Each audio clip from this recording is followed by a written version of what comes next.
વડોદરા ગ્રામ્ય એલસીબીની મોટી કાર્યવાહી. વડોદરા ગ્રામ્ય લોકલ ક્રાઇમ બ્રાન્ચે વર્ણામાં પોલીસ સ્ટેશન વિસ્તારમાં મોટી કાર્યવાહી કરી છે.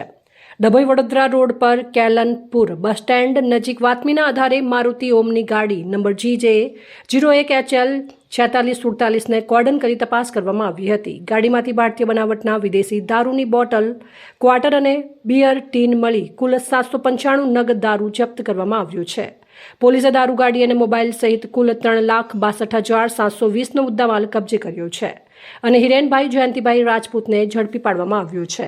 આ કાર્યવાહી પોલીસ મહાનિરીક્ષક સંદીપસિંહ અને પોલીસ અધિક્ષક સુશીલ અગ્રવાલના માર્ગદર્શન હેઠળ એલસીબી પીઆઈ PJ ખરસાણની સૂચનાથી કરવામાં આવી હતી. કાર્યવાહીમાં ભૂપતભાઈ વિરમભાઈ અને head constable Pravinsinh Ranvirsinh, head constable Khodabhai Ranabhai અને હેડ કોન્સ્ટેબલ વિનોદસિંહ કિશનસિંહ જોડાયા હતા.